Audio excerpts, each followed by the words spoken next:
Great.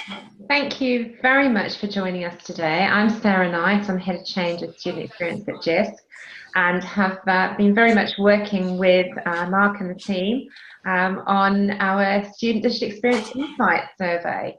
And very much appreciate the time you're giving up today to join this meeting. We will be recording it, that's so that we can share the recording with those members of the panel that haven't been able to join online at this time. Before I start, it is really important to say that the reports and the data that we're speaking about is under embargo until we launch that in early September. So if we can ask you not to share that report or data wider, because it really at this stage, as we're still working on finalising it and as we have to do sort of an official launch of this in September, we just ask that you can keep that confidential.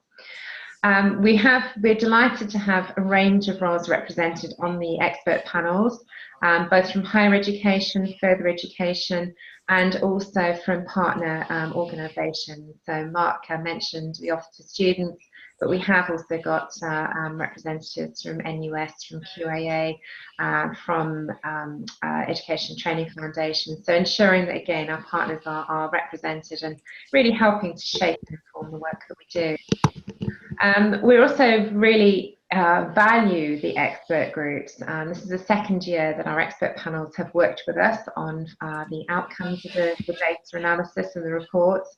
And that's really been critical, because one of the things that we want to do with these reports is make them as accessible and as useful to a range of different audiences. And just to give you a little bit of insight in terms of the reports that we produced last year, we have had over about 60, Mark, it's gone blank now. How many downloads, Mark, did we get the Student Insights report over the past, since we launched it last September? It was a phenomenal amount from our... It was in the, yeah. Tabs, yeah, 6,500 tabs has. I think it's definitely in the thousands, yeah. Thank you. So that sort of actually overtook anything else that was on the GISC website in terms of downloads. So it does show the wide range of audience that we reach with these reports. Our reports have also been very influential in informing both at an institutional level, at a national level, the work that GISC does, but also, you know, feeding back up into departments like the Department for Education. And government sort of strategy as well. So we're really keen to make sure that we get it right, that what we produce is going to be of value to those different audiences, and that we can really make sure that, you know, at the heart of all of this, we are really moving forward on understanding around how students in this case, but also staff and our other surveys, are making use of technology, and we can really respond to that and ensuring that the digital environment we provide moves forward and develops appropriately. So I'm going to pause there, just check if we have got any questions. If anyone has joined us while I've been speaking, if you are happy to just pop your name in the chat window together with your institution, just so that we know who has joined us today. It's always nice for us to see where everyone is from. And I'll pause to see if there are any questions and then hand over to Mark. No questions come in. From Helen. Thanks, Helen. Downloads of the main student report to May this year over 11,000, and downloads of the at a glance were 3,000. So even higher. Really impressive. Yeah, thank you. Thanks for that. And just Hi, Sue. Sorry, Mark, just to say that this has very much been a team effort in terms of the running and the analysis of the reports, and really delighted to, and I'm not sure if we've got this on our next slide, Mark, have we? In terms of our team? Yeah. Thank you. So I just wanted to, I can't see Tabitha on camera, but we have got a photo of you on the screen, Tabitha, and of course Helen as well. So, you know, the original team has grown substantially over the past year. Obviously in previous years, Tabitha and Helen were leading this work with us. We were delighted to have Mark join us in September last year, and Mark is sort of is our senior analyst now for the service, working alongside Darren, who some of you may have had emails from if you have been involved in running the insights yourselves, and Claire, who is on today's webinar as well, who's our content manager. and also responsible for producing a lot of the sort of outputs as well that we have on our service website around the service. And Ruth sends her apologies as our service manager. That just gives you a snapshot of who we are, and I will now hand officially over to Mark to lead the next part of the presentation. So I'll switch my camera off so that I'm minimising any broadband issues. Okay. Thanks, Sarah, for that. That's great. I'm just seeing if I can go back now on the slides. Previous, yeah. Just to say and stuff. I mean, I'll be talking a little bit, just maybe doing an intro, but I'm not going to be controlling the mute and the stuff. It's for everyone to, if they want to mute themselves and then unmute, and obviously to come in at any time you want. So we want as much feedback in the hour as we can get. What I'm going to quickly talk about, or just start off, is talking about how we want to approach year-on-year comparisons. Then maybe by question results, not literally going for every question, just asking you what you found was interesting, important, surprising, and then on to the structure of the new report. And then finally, I think the most important thing is how can we make this useful for institutions. Okay. Right. I'm going to try to go at the polling button on here, yeah? So I just want to ask a question. Do you think it's useful to compare year and year between the reports? So if I want to launch it, you should see a button come up. So if you just want to choose it. So do you find it useful to compare year on year? I think I know the answer to this one already. Okay, 60% of you have voted. Anyone else? Okay. Wow, 100%. Wouldn't expected that. So I mean, it was just really to confirm that that within the sector that there is this need or want to actually be able to compare between years. So and there's some sort of, I suppose, statistical methodological issues I'm discussing in a second about why we haven't done it in the past, and asking you around this issue how we can go about it. So I suppose the first question is, I mean, with the questions as they currently are, which questions do you most want to compare across time? Are there particular ones? For example, we could focus on some kind of dashboard summary of the findings. So I don't know if anyone wants to come in and say, or send a message and stuff to say which questions are they feel the most important to compare. Hi, it's Keely here. Obviously, just looking at FE. So for me, it's the questions based on how we support. So the question like the institution supports me to use my digital devices and the online wellbeing services, because that's what we're interested in. And being able to have that on a dashboard, because obviously this goes back to all different areas within the college to try and promote and try and encourage. So those sort of questions would be really useful. Okay, that's really, so this is like the national, I mean, what I'm talking about here is the national report, so I wasn't very clear in my clarification. So it's literally, we've got the report now, we show in the report this is what it's like this year. It's thinking about, well, here's the national picture, and here it's changed, gone up or down. So yeah, having that question then to take back for your institution, your senior managers, to say actually the national picture has changed on this particular question, is useful for you. Yeah, definitely. Okay, that's really, really useful. Anyone else want to chip in? Hi, it's Laura Hollinshead from Derby here. Hi. I think for us, it would be some of the overall ones as well. So where they've rated the quality overall of the provision they've received. I think those are quite useful. The things related to digital capabilities, essentially, so the ones around digital skills and the development of that in their course, and how important they see that as being, because again, these are things where we're looking at running initiatives within FE and HE to try and improve the embedding of that within our courses, but also getting students to see the importance of that, I think would be really, really useful. And for us at Derby, we're particularly keen to see how the digital practices are evolving in terms of the digital practices that they're actually engaging in within the delivery as well. Okay, so it's quite a range there. So when you say the overall ones, you mean the 7-point scale ones? Yeah, so the two where you're rating the overall digital provision and then the digital learning and teaching, those two I think would be good. Okay, so thanks for that. They're the main two we always think of as the ones that people nationally would like to be able to see. Emma, I mean, you mentioned about a dashboard be tailored by individuals to their need, the question need. I mean, it's interesting. At the moment, the data people from the JISC online survey system can extract it into Excel, and then they can download the benchmarkable data as well and see how they perform. I mean, we are looking at some kind of idea of a Tableau dashboard that could sort of visualize that, but it's a very early stage, and we need to speak to other people in JISC because there's issues of licensing of Tableau, but it's something we want to consider, and having the people can see their individual scores and then somehow be able to see the national picture. So it's something, it's interesting. It's an interesting question to raise. And Kate, you've mentioned about device usage is good as well, so we can make a note of that as well. Laura, can I ask, when you say about how digital practices are evolving, might it be useful for us to start considering bringing in 2 or 3 questions that teachers were asked, the teaching staff were asked, to put those side by side as a national picture of teacher opinion versus student opinion? At the moment, they stand very separately as different reports.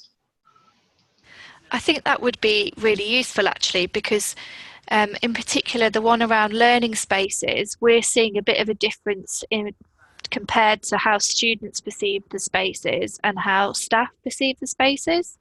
So students have been a lot more positive than our staff have been. So for us as an institution, it is actually quite useful to be able to compare those 2 opinions about the same sort of thing.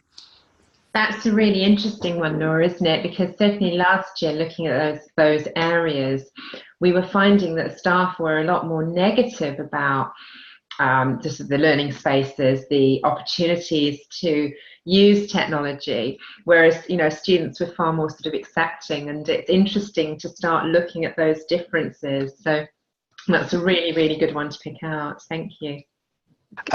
Sorry, carry on.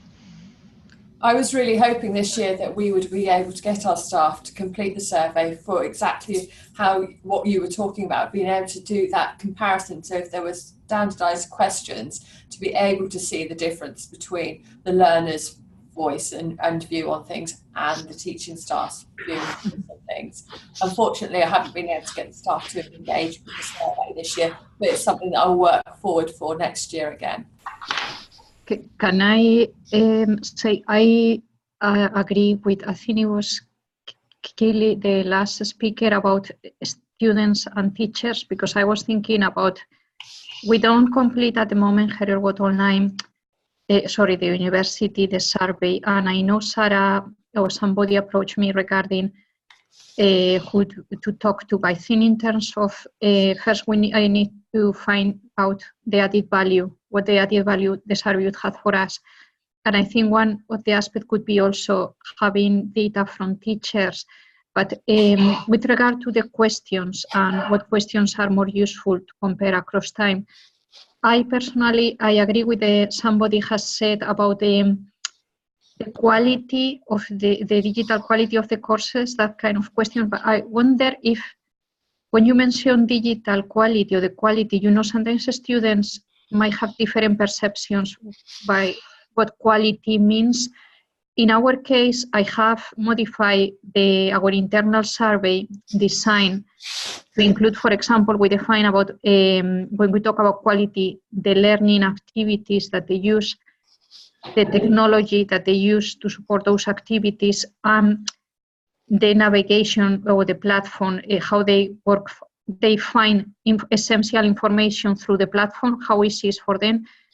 I wonder if in the survey, when you mention quality, not for this survey obviously, but compare that across time to see if the online design has been improved, the navigation has been improved, if it would be practical to split the quality into specific aspects of the quality that need to be measured.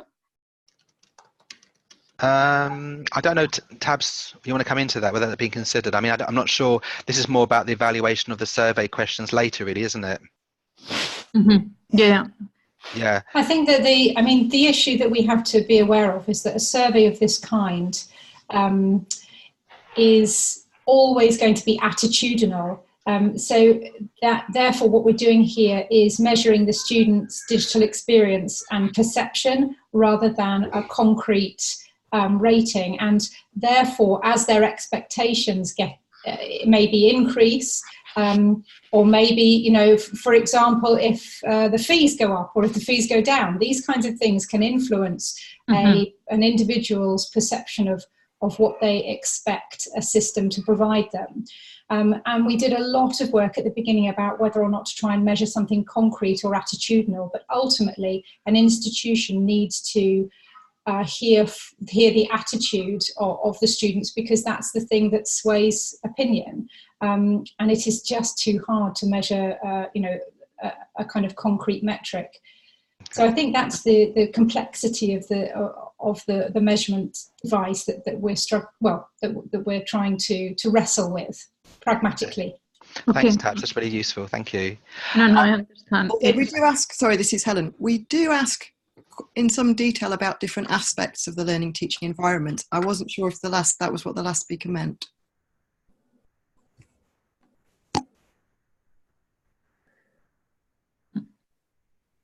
Sorry, was that for you, Mari Cruz? No, I was going to say thank you for the clarification, but yes, I think then that question about the digital, the quality as it has been raised is good, but I need to look at all the questions in more detail. I will send my comments by email. Thank you. That's okay. Thank you for that. The main issue we have comparing across years is there's different institutions take place each year, so it's not obviously making a direct comparison is very, very tricky. I can talk in a second about what we're planning to do to try and get around this. So I suppose what we're trying to do really is show the results, and we're thinking of some RAG systems, some traffic light systems, so we can say within certain ranges, if it's red, there's a large difference to last year, and if it's green, there's actually a minimal or small difference. So we can put that into the report, and then following that, we can then show statistically, because what we're finding is there has been some large differences. And when we've actually done statistical tests, the differences actually haven't been significant, or the case that the question has been changed since last year, the response category. So for the support one, it was showing some big differences, but that was really to do with the different categories popped into the question. The only question that actually was kind of borderline significant was the one about privacy, which was the question about my institution protects my data privacy.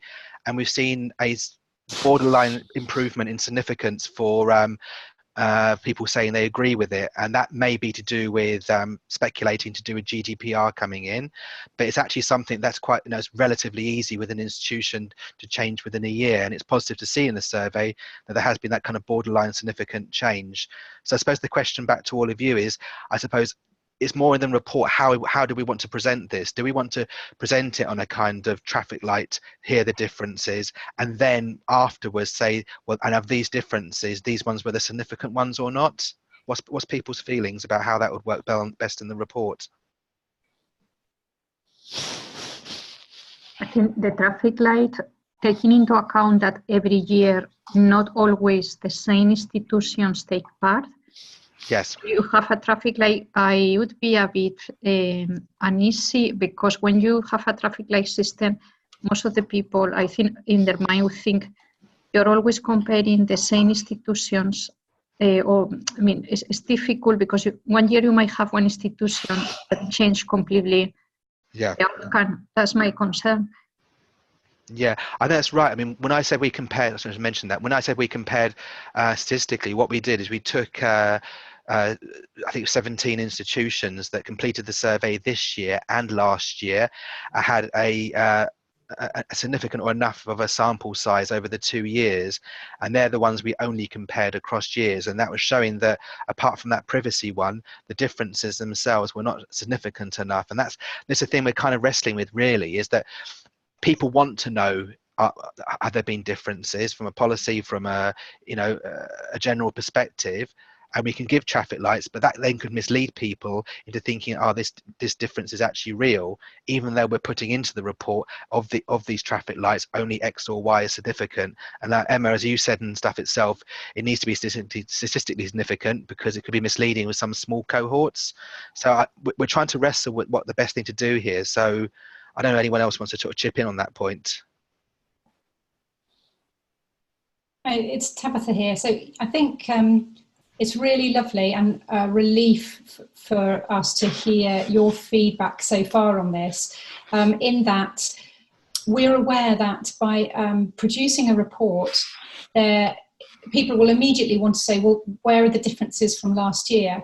But quite correctly, we can't do that and mislead people because we've got a different cohort of institutions year on year.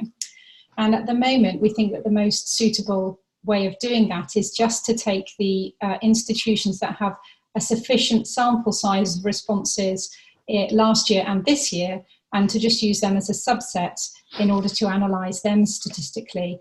And so this is where we're getting this interesting trend. But perhaps what we're thinking of doing is to have a year-on-year comparisons section of the report in front of all of the tables, so that hopefully people can be clarified of that before we then show all of the question by question data.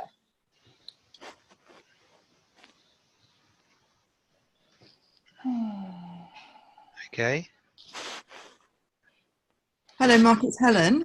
Hi. I don't know if it's helpful, just because I'm not a, I'm not a statistician in the way Tabitha is, and so it might be helpful just to sort of remind people that there's an infinite number of comparisons that could be done here. So even if you're just looking inside your own institution at year-on-year data, you are going to be polling different cohort year-on-year. So there are going to be features of that statistical test you need to do to check that any differences you find aren't just an artifact of that. And obviously we all know the bigger your sample size and the more consistent in the way you've gathered that sample together, the better comparisons you can make.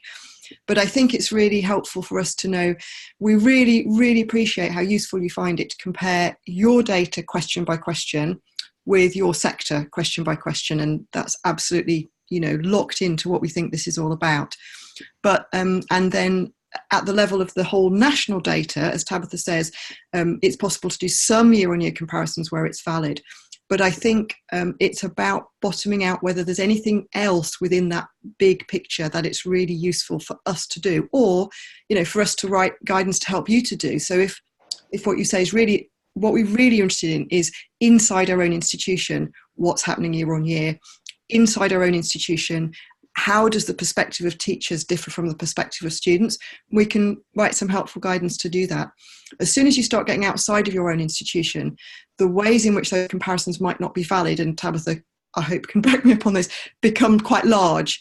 So it's really helpful for us to know, if there's an outside of your institution comparison that you think is really, really useful beyond the one you get anyway, which is within the within online surveys question by question, it's really useful for us to know. And then, we might come back and say, actually, really can't be done because the cohorts are too different year on year or whatever. But I think it's very easy to go, oh, it'd be great to compare everything.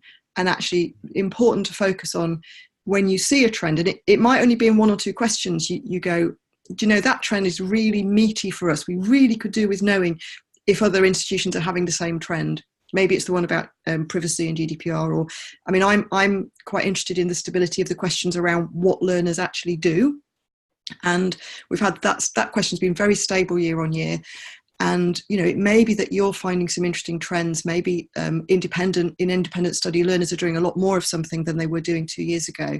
And that would be really interesting to hear about. And you might want to go, well, is that happening elsewhere? I don't know. So the question is back to you, what are the things where you really want to get out of your institution and ask, is that happening elsewhere? And what are the things where just some more guidance within your institution is really what you're asking for? Hi everyone, I don't know if you can hear me. My name is Mariana and I'm sorry I arrived late because I was in another meeting. I hope you can forgive me. That's fine, don't worry. Oh, thank you. And because I arrived late, maybe I will be talking about something that has already been covered, so please forgive me. For example, in this particular question about data privacy and GDPR, I'm not sure if there are resources and time and so on to look at how these perceptions of data protection and data privacy and so on will vary from subject to subject. And the reason why I'm suggesting this is because, for example, we have module feedback questionnaires and those are distributed digitally. Yeah. And we have students from STEM subjects which compare the URLs with each other to work out whether it's really anonymous or not. Yeah. Whilst students from other disciplines might not necessarily have the same concerns about data privacy or might approach the problem in a different way. And yes, I'm not sure whether this is something that will be considered or can be considered in future and so on. Does anyone else want to chip in on this one? No, I think it's what Marianne has said. It's a very good point in considering changes by discipline. That's really interesting. I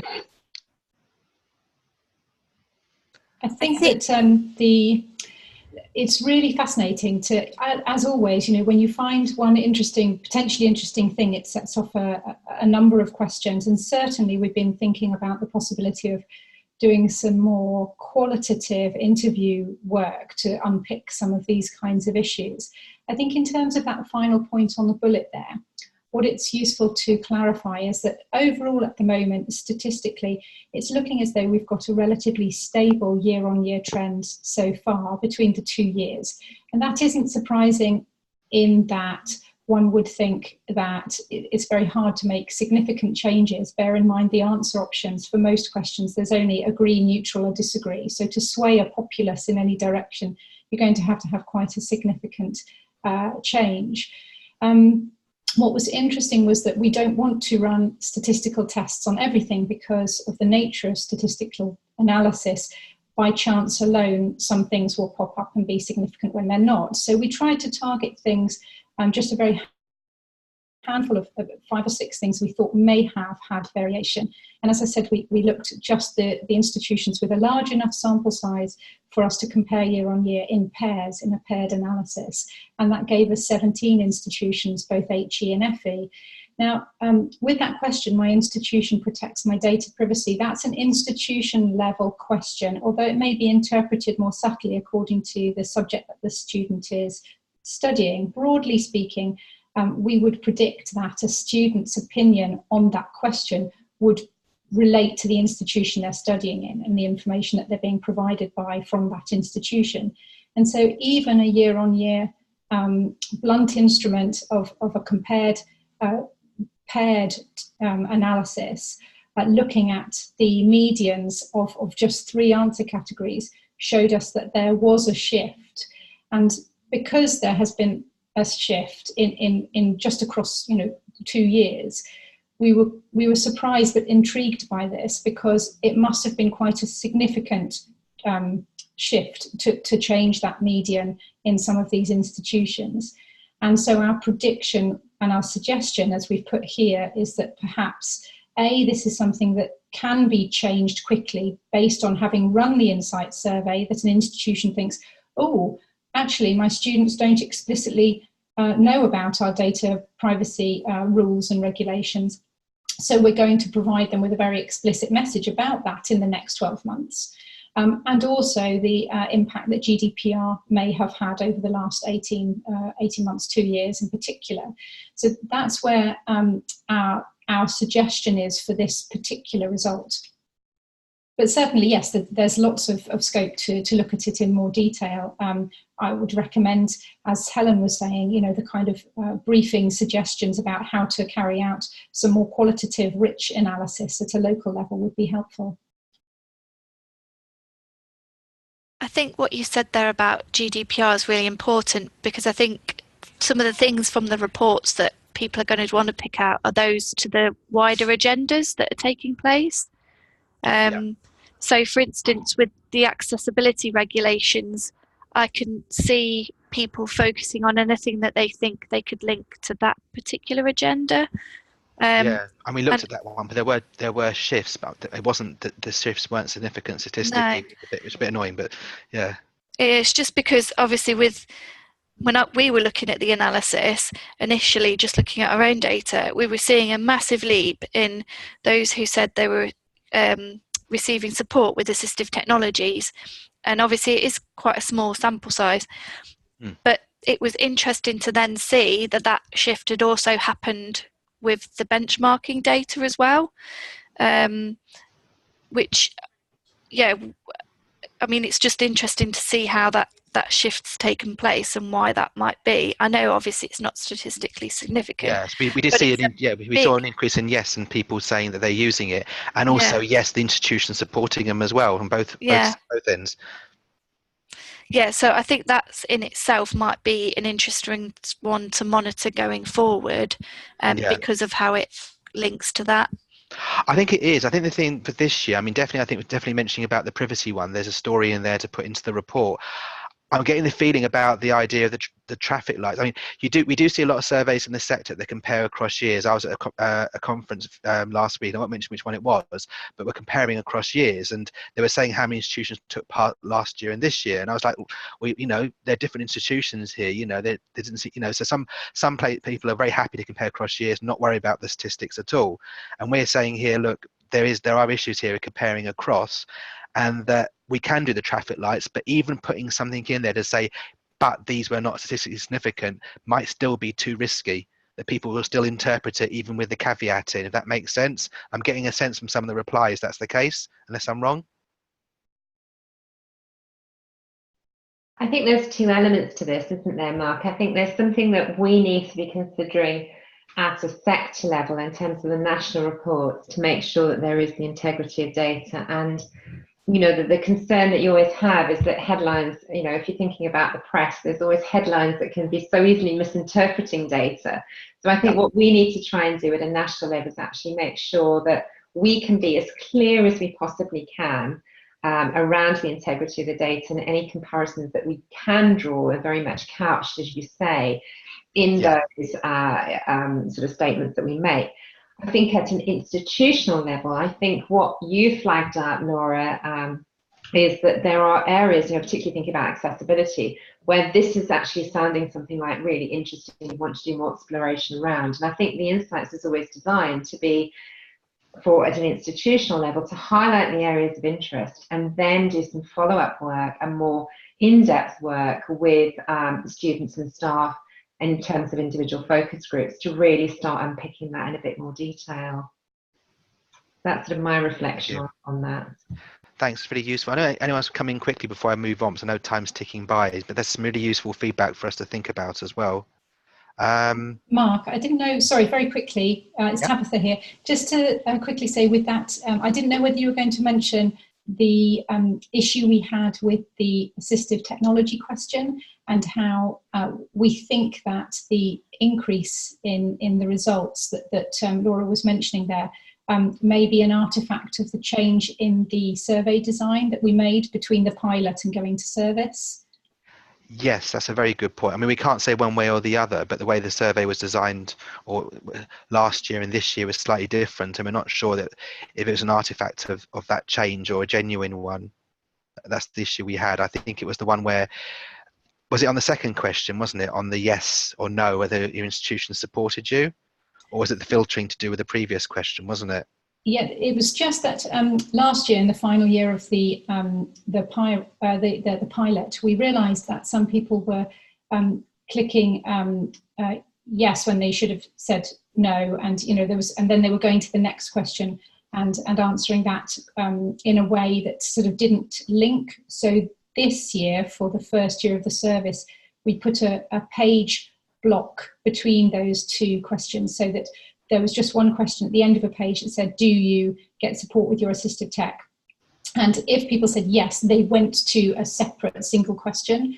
And this has worked much better. And so we're going to keep that design robust throughout from this point forward. But I think in order to clarify whether that change is an artifact of that change of design, or whether it's to do with a genuine change nationally, we need one more data point. So next year's data before we can kind of clarify that. Sorry, it's worth mentioning great. That. Sorry, I just wanted to mention that. Thanks a lot for that, Tabs. I just want to move on with the time. I put my hand up and say I made a mistake. Well, I brought the data over on one of the questions, and the analysis was correct, but unfortunately when I put it into Word, it came up as the wrong one. And thanks, Laura, for spotting this one. So I went back to the data again and I've corrected it. So this was question 20, which asked them which of these would be the most useful to them as a learner.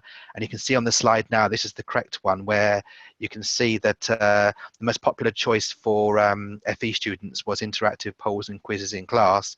The most popular for HE students was practice questions available online. And interestingly, time working online with other students was generally one of the least popular ones, which may have explained one of the previous questions in the survey. So this updated one I will send out again in a PDF document for everyone. I just wanted to put my hands up and say sorry that it's been corrected now. And thanks, Laura.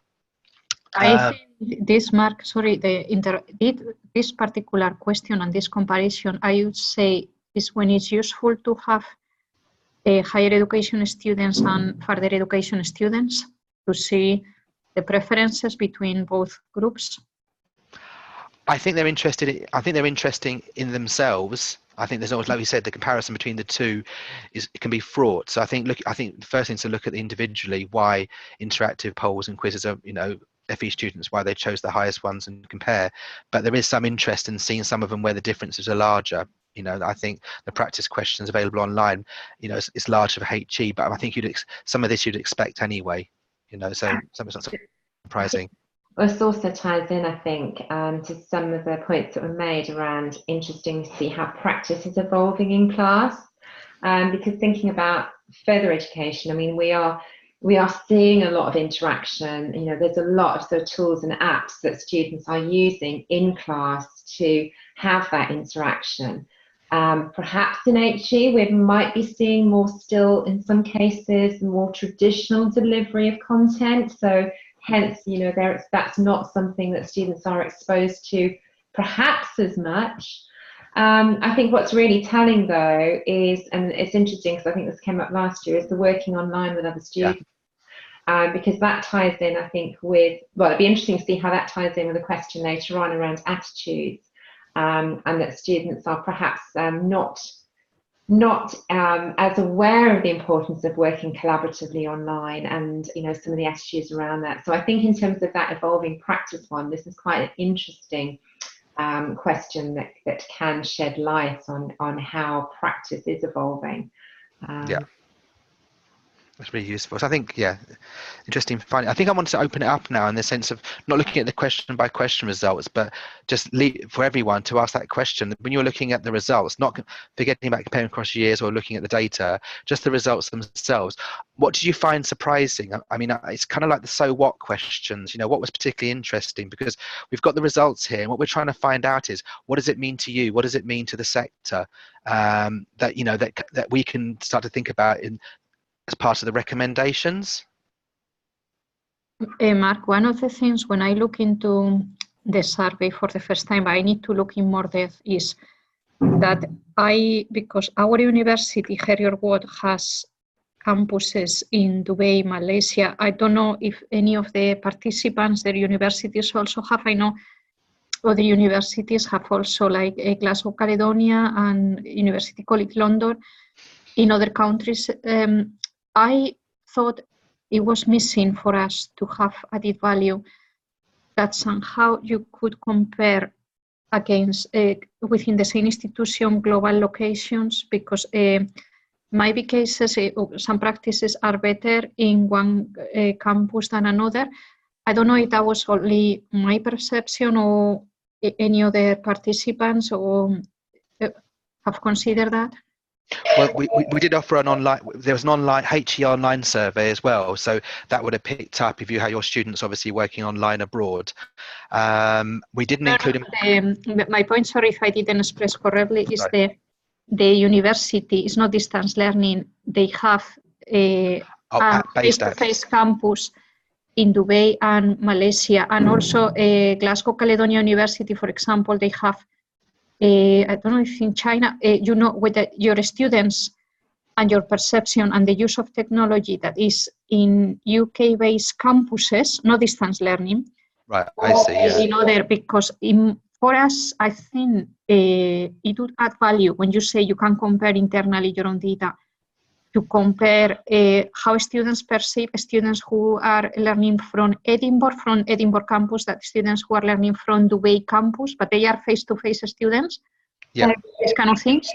So this year we didn't have in our current cohort any students of the nature you're describing, so we haven't had any transnational education students. What we had, I think it was 2 years ago, we did have, we actually have a case study on our website from Nottingham Ningbo, where Nottingham were able to then look at the experiences of those students studying in China.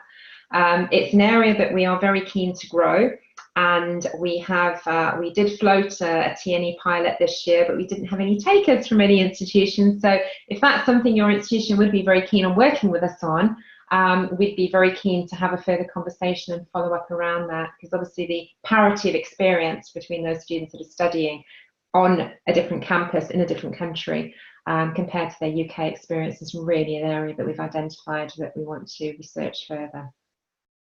Also, it's worth saying, it's Tabitha here, hi, that Marie-Chris, you were saying about comparing across campuses. We have had a few institutions do that in the past, and there are 2 ways that you can do that practically with the insight surveys. The first is that you can include a customizable question on the customizable page, which then says which campus are you learning at, and then you can filter by that, which would help you. The other way of doing it that a few people have done is that they have requested cloned surveys, and then they've sent the different survey links. So they've created an identical survey but cloned it and then sent different links to institutions. Probably managing data-wise, the most practical way of doing it is to keep one survey and to add a customizable question for the students to answer, and then that will allow you to filter between the campuses. Thanks, Tab. That's really useful, informative. I'm looking at some of the questions in the group chat as well. Kate, you brought up about the preference question. I think you mean the kind of attitudinal ones are really, really interesting as well, like how people prefer to learn. And that's something maybe you're thinking about in a sense of what recommendations we can sort of feed through, or? Yeah, I find it really interesting to kind of know whether to kind of base our education on what our students' preferences, or should we be working to kind of educate of the values of other ways of learning. And I think that's it's an interesting one maybe to talk to students about in a bit more detail. So the recommendation, thanks, it becomes almost that this is to start the conversation, at least to find out. Yeah, absolutely. It's interesting because that picks up on, we had our digital capability community practice the other week, and one of the speakers was actually saying that actually we should be challenging our students, and not, I mean, he used the term spoon feeding them, but it is that balance, isn't it, of actually encouraging students to do things that they might find a bit more challenging, that are going to take them out of that comfort zone, and really try and ensure. I think, again, this very much goes back to preparedness for the workplace. And I know, Laura, you put some comments in there that sort of relate to this about, we do need to be encouraging them and developing those skills in areas that they do find more difficult and more challenging. So that's a lovely area to unpick further.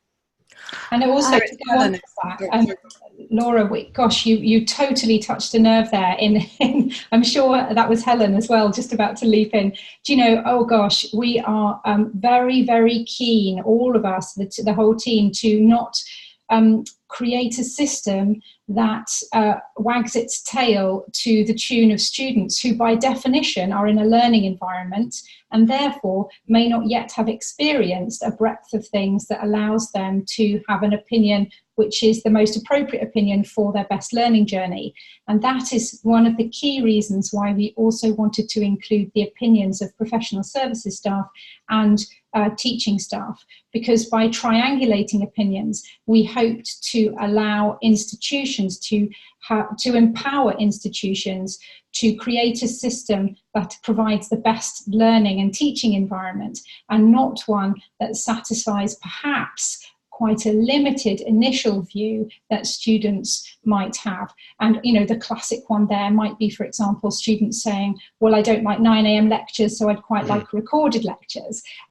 Now, actually, you may feel that it is useful to give them recorded lectures, but also that it's useful for them to have that time in a classroom environment and to meet people face to face. So there's lots of different conflicting things here, and I'd certainly say that we would recommend using the breadth of the insight surveys in order to empower the institution not to just respond to student opinion, but to look at learning and teaching in the round.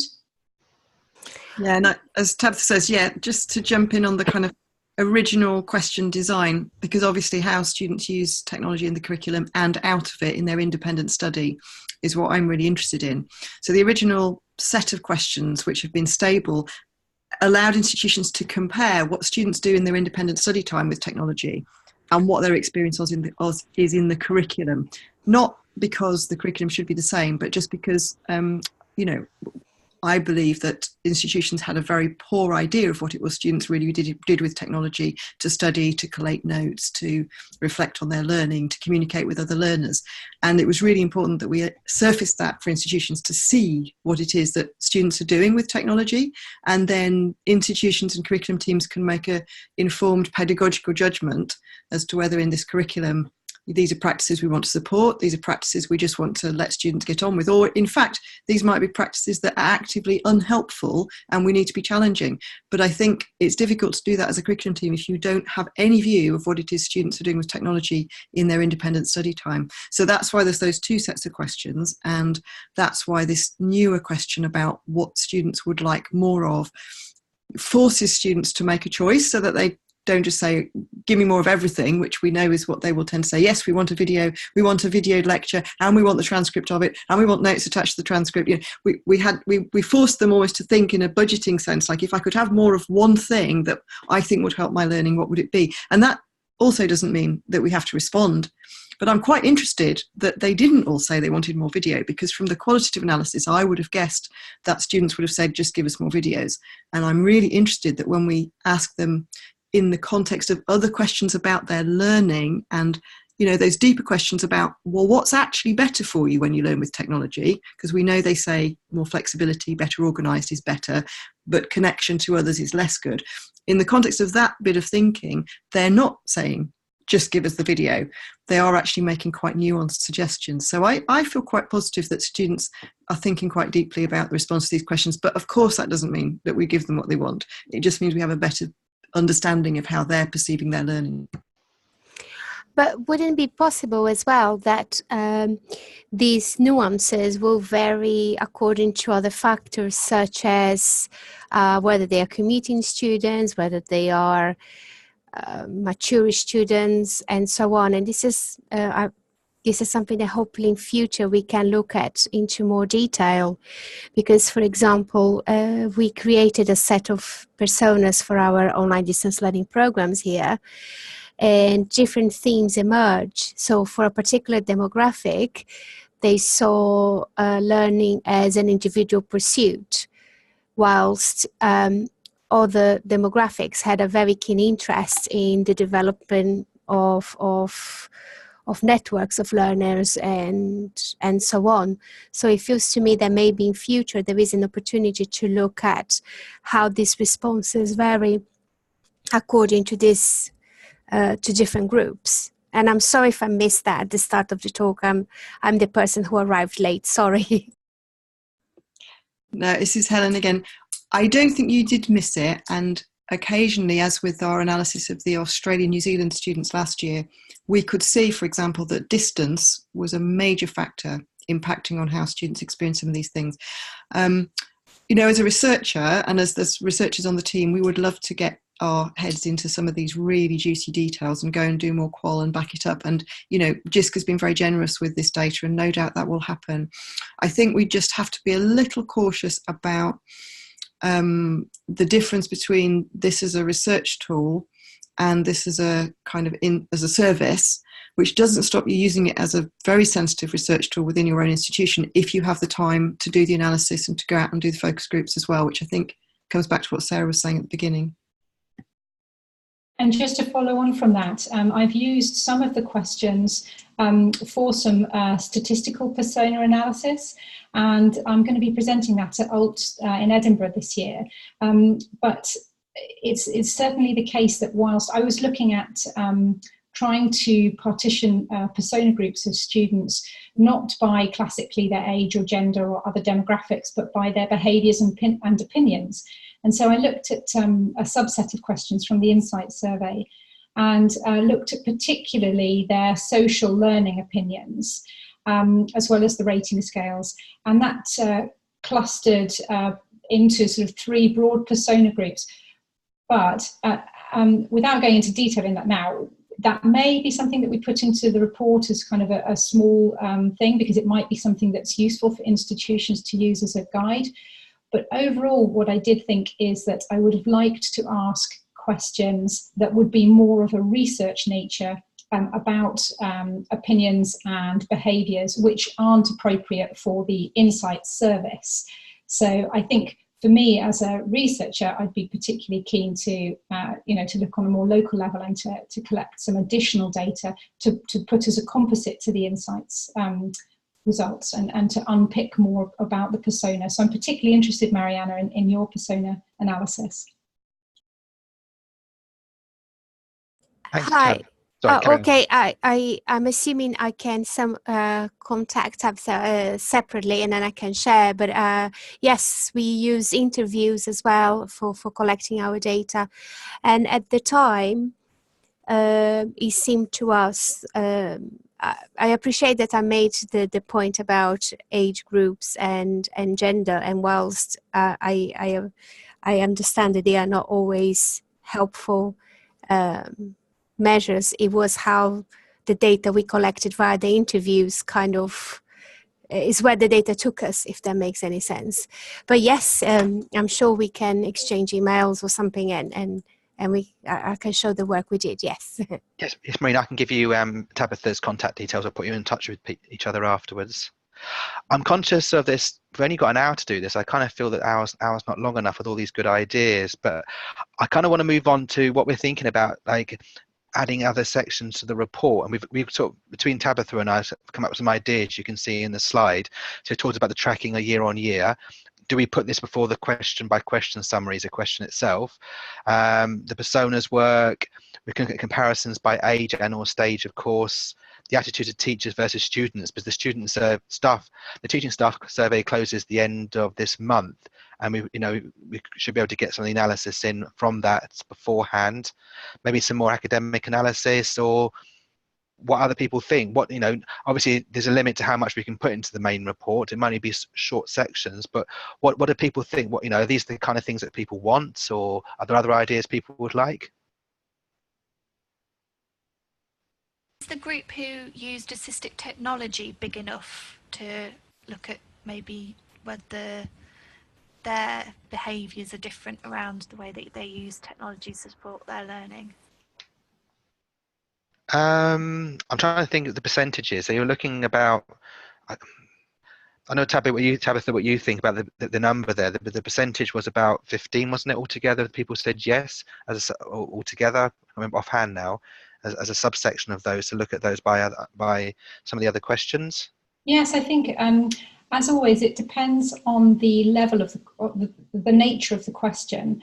If it's something that's very grounded in an institutional basis, we'd have to look at the sample size to see whether that would be representative. But the things that are general student opinion type questions, which are a significant amount of them, I think there's definitely the right kind of sample size for us to look at that. I think that's a great idea.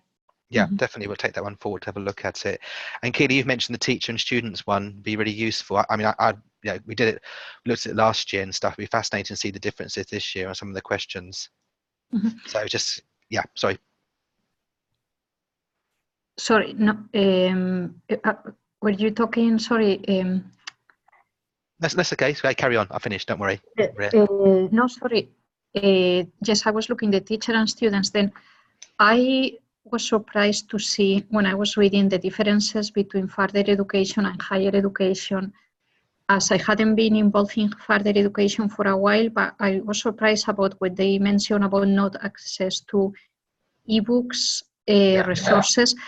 I know this is thorny, but taking into account, as you say, the fees, and I understand in England there is no limit about undergraduate fees, correct me if I'm wrong, I would highlight, as some were in the report, you mentioned that perhaps it wasn't useful to have question by question comparing higher education and further education, but I personally think that in one of the sections should be highlighted the differences spotted, because it might be linked to raise awareness about affordability of higher education, who access higher education, not necessarily the stereotyping anybody in further education, but I thought it might be useful to highlight the differences in the summary section or something, but I'm very happy to listen to other people's opinions and whatever you decide. I think it's interesting to, you could look further on some of the FE HE differences and where they're applicable and where they're not. I mean, you mentioned also interestingly there as well about the difference to do with funding, which I don't know the funding system in Scotland for FE. For HE, for example, I mean, there is a cap on home student fees, obviously, fees in England, but the funding's different in Scotland, where tuition fees are notionally free for students, but the government pays. So obviously that might put more constraints on HE in Scotland. That is something, in the sense of the policy context, might make a difference as well. Yeah. Mm-hmm. So you can definitely think about that. So everybody is happy considering having a section to highlight the differences spotted between further education and higher education and explaining a bit the context, or? I mean, the report will have the difference between HE and FE within it, definitely. Suggesting why that might be, I think it'd be tricky. It could be to do with different funding, but I'm not sure we'd want to say it was X or Y. No, I mean, it's interesting because I think this is an area where we had some feedback last year, and actually what FE wanted was, in addition to the full report, we do a short summary report, which is called our at-a-glance report. And we had quite a lot of feedback from FE to say, actually, they just wanted the results for FE. So this year we're going to do a full report, obviously, which will have both comparisons in. But for the at-a-glance, we will do an at-a-glance for FE and an at-a-glance for HE. Interestingly, we didn't have feedback coming back the other way from HE. I think HE were actually really keen to see the comparisons, because obviously if we are thinking about student transition, it's quite important to look at the parity of experience. I think the reasons why I think are, yes, we could make some general assumptions around resourcing and the different models, but I think that there's too many variables in that process for us to hazard a guess on that.